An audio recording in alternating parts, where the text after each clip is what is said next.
Bonjour et bienvenue sur Alform pour cette nouvelle leçon sur le routage où nous allons découvrir le Reverse Path Forwarding, plus communément appelé avec son acronyme RPF. Alors, nous allons dans ce qui suit, donc dans cette leçon, voir les deux méthodes de traitement du Reverse Path Forwarding par les boîtiers FortiGate, la méthode loose et la méthode strict.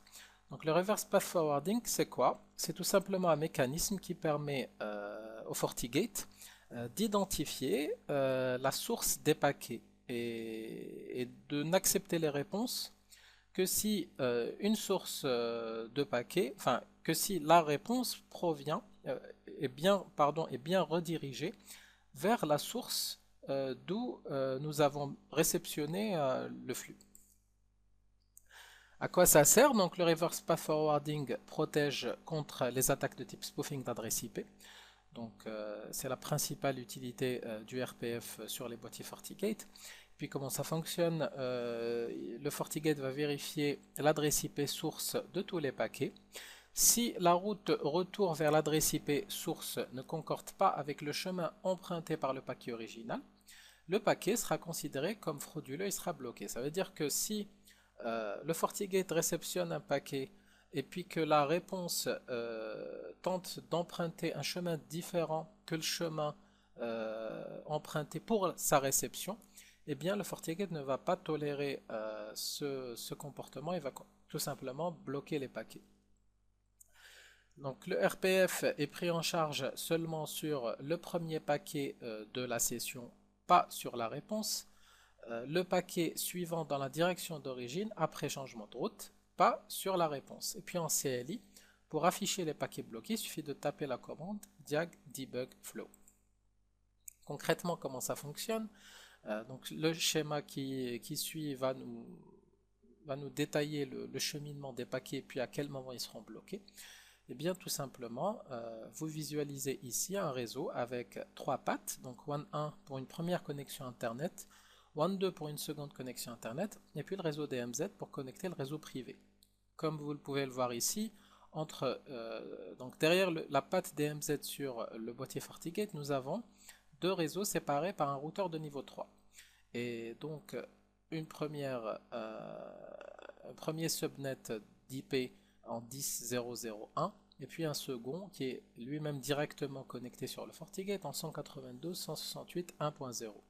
Observons ce qui se passe lorsque, avant d'arriver à l'observation, il faut savoir que présentement, le FortiGate est constitué d'une table de routage avec les routes suivantes. Donc une route par défaut vers Internet, donc à travers l'interface WAN 1, et puis des routes locales directement connectées, chacune correspondant à une interface spécifique. Donc l'interface WAN 1 avec 1.1.1.0/30, l'interface WAN 2 avec 2.2.2.0/30, et puis l'interface DMZ avec le subnet 192.168.1.0.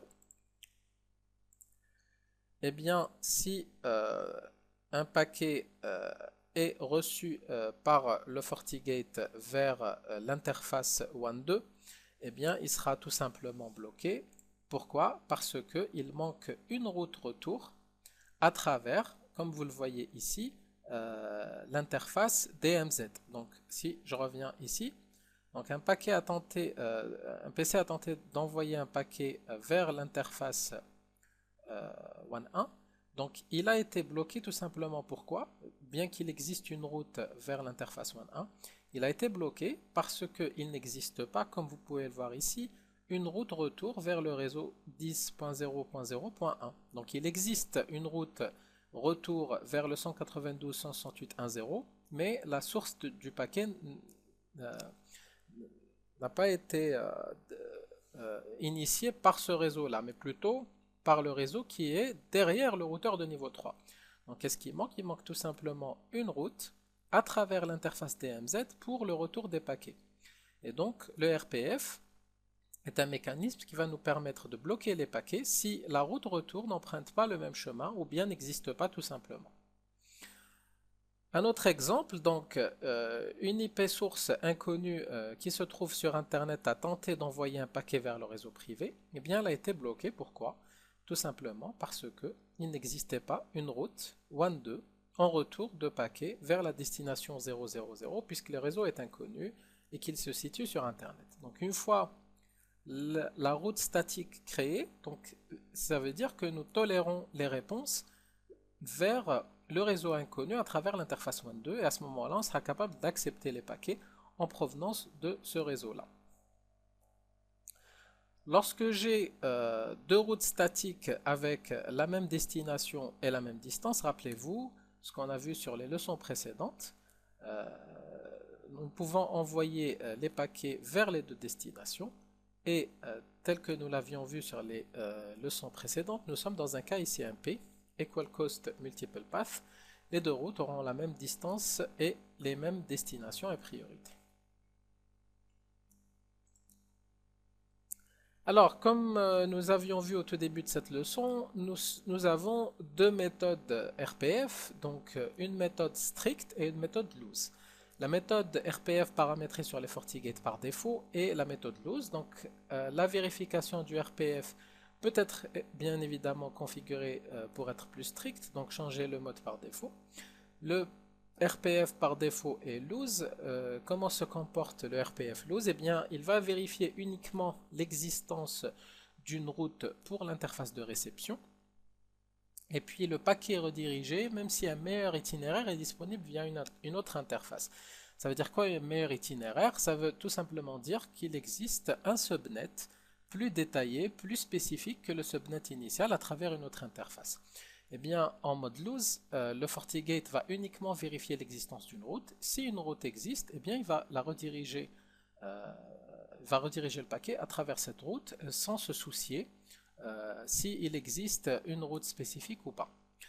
Si vous décidez de passer en mode RPF strict, nous allons voir par la suite deux schémas qui sont beaucoup plus parlants et vous comprendrez très bien sur ces schémas-là quelle est la différence. Eh bien, les adresses sources sont vérifiées dans la table de routage pour trouver la meilleure route. Comment il vérifie? Eh bien, il va choisir le plus petit réseau disponible au travers de ces routes statiques définies dans la table de routage. Et puis, si le paquet est reçu sur une interface utilisée pour rediriger le trafic vers la source, le paquet sera bien évidemment autorisé. Donc pour activer le RPF mode strict, il suffit tout simplement de venir ici, donc config syssetting, set strict source check enable. Donc je vous montre très rapidement sur le FortiGate lui-même.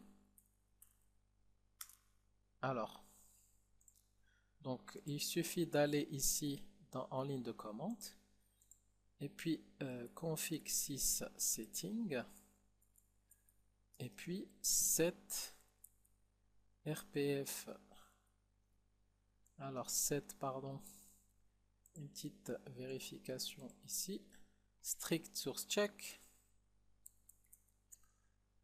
alors point d'interrogation, donc on a soit enable ou disable, pour vérifier quel est le paramètre actuel, donc il suffit de taper get strict, plutôt show strict, non ça marche pas, donc tout simplement set, j'aurais pu faire un get ici et puis vérifier l'ensemble des paramètres, donc le voilà, strict source check il est à disable, donc ce qui veut dire que le FortiGate actuellement fonctionne selon la méthode RPF par défaut qui est la méthode loose. Pour activer il suffit de faire set strict source check enable et puis faire un end et cette fois-ci le routage FortiGate va fonctionner en mode RPF par défaut, RPF strict. Donc comment se comporte le RPF strict? Voici deux schémas qui vont nous expliquer la différence entre les deux. Donc en mode loose, comment ça se comporte? Eh bien vous avez ici un PC qui est paramétré au travers de l'interface WAN 1 sur le sous-réseau 20.20.20 qui va tenter de pinguer une IP en destination sur un second réseau au travers de l'interface internale, donc le 10.10.10.6. Par contre, il va tenter de pinguer cette IP là au travers d'une autre. Donc l'objectif est que, je rappelle, un PC qui est ici va tenter de pinguer le 10.10.10.5 au travers de l'adresse 10.10.10.6. Ce comportement est bien évidemment du spoofing, donc une tentative d'usurpation d'adresse IP pour répondre au paquet. Et donc, ce qui va se passer, c'est que la machine 20.20.20.20 va tenter de pinguer 10.10.10.5 au travers de l'adresse 10.10.10.6 qui est sur le même sous-réseau ici. Et donc, voilà. Et donc, sur la table de routage, vous allez voir qu'il existe des chemins vers l'interface internale et vers l'interface WAN1. Donc, théoriquement, le paquet est accepté. Et du coup, le PC 20.20.20.20 va envoyer des demandes de SYN et puis le SYNAC de l'adresse IP 6 vers l'adresse IP 5. Par contre, ce qui va se passer ici, c'est que le 5 va refuser, va réinitialiser les connexions. Pourquoi? Parce que le 5 n'a pas envoyé de demande de synchronisation à l'adresse IP 6. Donc, comportement classique. Par contre, s'il s'agissait d'un RPF en mode strict, ce qui va se passer, c'est que le FortiGate va carrément dropper la demande de synchronisation. Pourquoi? Parce que eh bien, la route par défaut au travers de l'interface WAN1 est 000, bien évidemment. Par contre, il existe un meilleur itinéraire pour le réseau 10.10.10.10. Et comme il aura reconnu qu'au travers de l'interface WAN1 est venue une demande de ping du réseau 10.10.10, donc à travers cette commande-là, donc à travers l'usurpation d'identité 10.10.10.6, le strict RPF a découvert qu'il existait un meilleur itinéraire possible pour le réseau 10.10.10 au travers de l'interface internale, et du coup, le strict RPF a bloqué la demande de synchronisation étant donné qu'il a interprété qu'il a reçu une demande en 10.10.10 au travers de l'interface WAN1 et qu'il existe, je le répète, une route préférée. Donc voilà la différence principale entre le mode strict et le mode loose. Un petit rappel, donc ici en mode loose, il existait un chemin retour vers WAN1 et puis en mode loose, ça suffit pour le FortiGate, donc il ne va tout simplement vérifier que l'existence d'un chemin retour pour répondre au paquet. Et c'est bien pour cela que le ping au travers de l'adresse 10.10.6 est arrivé à parvenir à destination. Par contre, en mode strict, le paquet a été droppé dès le départ. Pourquoi? Parce qu'il existe une route préférée, une meilleure route pour le réseau de destination 10.10.10. Et il a découvert que en source WAN1, un paquet 10.10.10 était arrivé, qu'il ne devait pas passer par là.